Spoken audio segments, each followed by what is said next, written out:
I was reading this on the beach.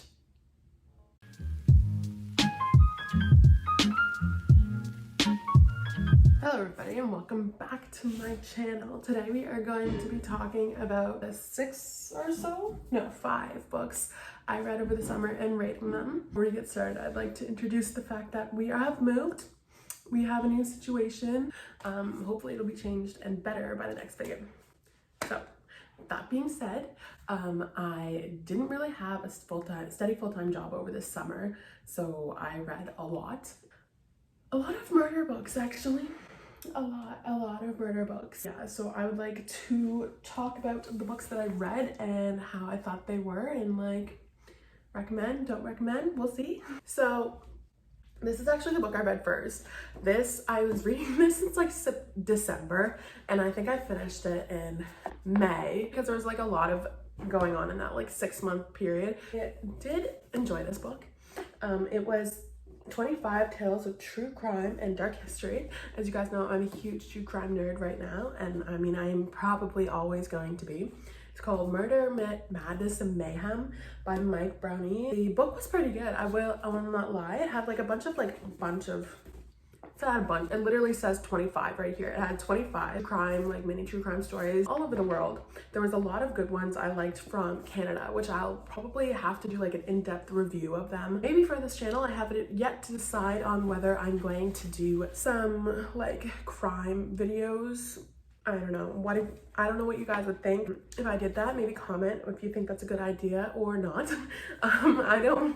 I have yet to decide, so your opinions are definitely welcomed. There is some ones I never heard of in here. I was really thoroughly surprised, and I actually genuinely liked it. It was kind of one of those books that you didn't really have to think when you're reading it. Like, it was really easy read, really easy. There was not much going on other than what's literally on the page. Honestly, if you're interested in true crime or cases around the world of crazy cults or murder sprees and just a bunch of stuff like that, I highly recommend this book for that type of thing, especially because it has a lot of Canadian cases that are not well known around the world. I think, what's a Canadian case? I can't even think of one off the top of my head, like super well known around the world. I have like UFOs, cults, and like natural disasters. Same time, I recommend this book if you're looking for just like an easy read. A 6 out of 10. Some of the stories, I won't lie, were kind of like, okay, let's get on with it. You know, if you get like a real true crime book and there's like 25 chapters or like this long.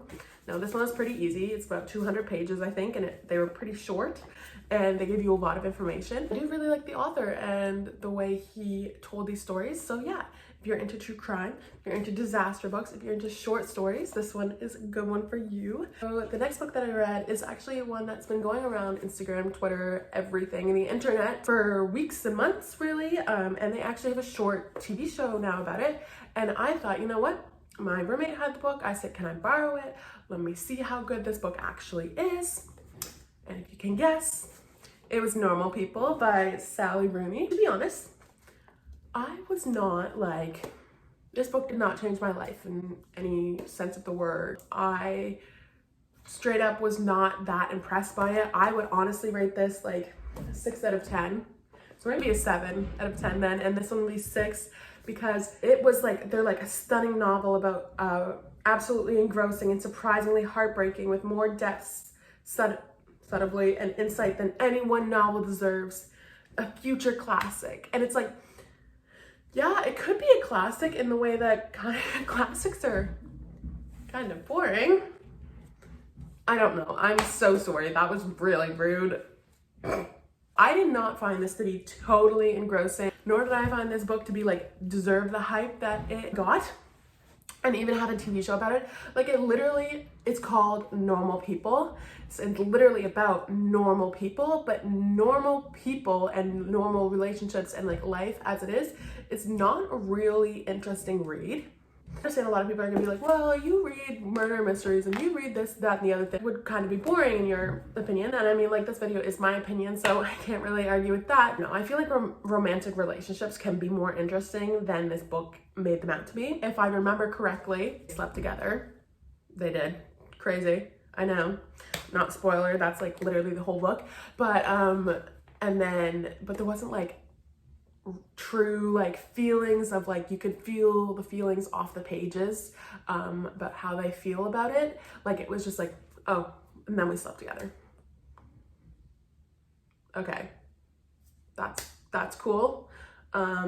But you would think if they had a huge disparity on like the classes that they're in and the friends that they have and how their popularity is in high school and college, that would mean a lot more to them than it seemed like it did, which doesn't really make any sense. It felt like it didn't really deserve the hype that it got because it was not that crazy. It wasn't groundbreaking in any means. Before, it's normal people, like it's supposed to be like a mundane kind of story about relationships, but at the same time that doesn't really make a super interesting read. That's my opinion. I would rate that a 6 out of 10 just because not a huge fan, and it's kind of boring. I won't lie. Like, that's my humble opinion. Don't come for me. I really thought it was really bland in comparison to other romantic novels or romance novels and a lot of other stories, and how this story could have been told. I found it kind of boring in that sense. But yeah. Next book I actually talked about in one of my last videos. I think it was What's in My Beach Bag video. I talked about the fact that I was reading this one book on the beach and people were giving me stares because the cover was kind of like grotesque. And yeah, it is. So this is the book I was reading. I'll give you a minute. I was reading this on the beach. It's called The Butcher. It's the anatomy of a mafia psychopath. And honestly, this was really good. I was thoroughly impressed with it. So it's kind of about this mafia psychopath killer whose name is Tommy Patera. And this is him, and this is literally his mugshot. It's on the cover, and like the blood, and like this cover could not be any more a lot. Really truly tells the whole story of this guy and his life and his parents, and how he got into this mess, which was kind of interesting. He got his name and how he got all of this, and where he buried his bodies. And it also tells these stories about his like sidekicks and how they felt when he was, I can't say sidekicks, I feel like that kind of demoralizes who they were in his life, but it's like friends and how they felt when he was doing this and what he was doing to them at the same time he was doing this to others. It also tells the story of like of his friends who went into witness protection because of what he saw and what he like experienced when he was in the mafia. I would recommend this book. It was really good. It was quite long. It was about 280 pages, and there was a lot of detail that I didn't actually think was necessary at the time, but also connected towards the end of the book, which was great. But there is a lot of information in there. Honestly, it would have been shorter had they kept it to stories that Tommy was actually in, who he killed and why that happened and stuff like that, where there was a lot of like background information of like other drug deals that went wrong, that he was kind of involved in, but not really. So I think that's kind of one of the flaws in this book, but at the same time I really like it, and I really recommend it for anybody who's interested in this type of books, and especially like mafias. That's really interesting to me, and people who just genuinely don't have a conscience, like psychopaths. I highly recommend it, and if you guys are interested in that type of book, I rate this one about an 8 out of 10. It was really good, and I would read it on the beach and I would get a lot of stares. The next book I actually just realized I do not have with me. It was called Justice for Bonnie. This is what it looks like. I actually did not like this book at all. It was about the murder of first year university. I forget what that is in American. Freshman, I think. She goes missing, and she ends up being found dead at the bottom of a cliff. And the cliff was about 10-15 minutes away from her house, and then it was just a whole debacle. But I didn't really find the ending to be, well, okay, back up a little bit. This was more of like a memoir based off of the mom's experience of her daughter's murder. And it's a true story and everything. And so that I think is a lot in itself. But I found when this book was being told, it was super bitter and super depressing and super angry. Like, honestly, I understand where she's coming from in that bitterness and and that depression and everything like that. But it just felt really hard to read due to that fact. There was this point where she was talking about how her daughter had to get up at 5:30 in the morning and walk 3 miles to the bus stop. The mom was really angry at the dad for not telling her how far she walked and how dark it was, and like not giving her a ride and stuff. And it was like, you know what, you're her mother as well, like you probably should have known this. I don't understand why we're so angry at her father for not telling you. I understand she's probably a very lovely person, and I know that this is real people's lives, so I can't really make too much judgments and assumptions, but it just felt really bitter, like she was angry at the world and at everybody else, and I understand why. And I think part of her was kind of angry that she didn't know a lot of what was going on in her daughter's life at that time. And I just felt like this book was not, I'm not trying to give any spoiler alerts, but the ending was not great because it didn't give like a full grasp of what happened and like a super, yes, like great moment, like something that leads up to right to the end. And you get to the end and you're like, yes, that's fantastic. It didn't give any of that. It was kind of like, oh, this is what happened. Oh, he was convicted. There you go. But it wasn't like, okay, well, how did she get there? How did he pick her up? How did this happen? How did that happen? How did that happen?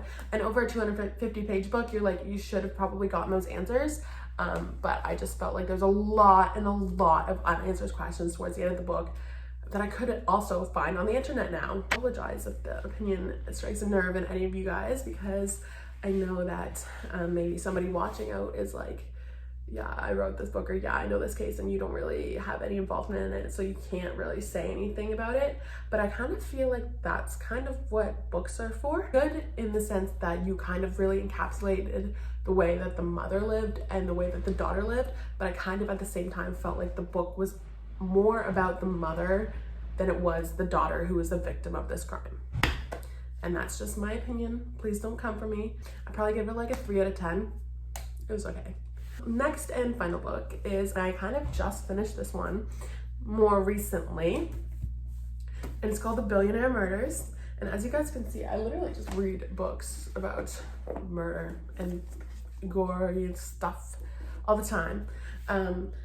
But this one is actually pretty good. The Mysterious Deaths of Barry and Honey Sherman. I thoroughly enjoyed it. It gave me a lot more context than I was expecting from a book that kind of like Justice for Bonnie didn't give me as much information as I liked, and this one gave me a lot of information, especially to do with the company and companies, who was getting the money and inheritance and stuff like that, and who was the most likely suspect. I'm not a huge fan of the fact that like the author didn't give his personal opinion at the end, which I probably would have enjoyed more. And I know that's probably a controversial opinion because personal opinions in research books are not allowed. But I probably would have enjoyed a personal opinion from the author on who he actually thought did it, because as we know that this case is unsolved right now. I think I was actually saying that they can't even remember a single huge mystery book that takes place in Canada, but this one actually does take place in Canada. It takes place in Ontario. So I really did enjoy it. It was quite long though. It was like 310 pages. Like, I don't really have any very much critiques for this novel at all. I'm gonna do an updated version of this video in the upcoming months or weeks. But I hope you all enjoyed, and if you liked this video, please like and subscribe. And if you didn't, well, I have more videos on my channel that you would probably enjoy, because I post a lot of whatever I want, so please like those. You guys have a wonderful day, and I can't wait to see you in the next video. Bye.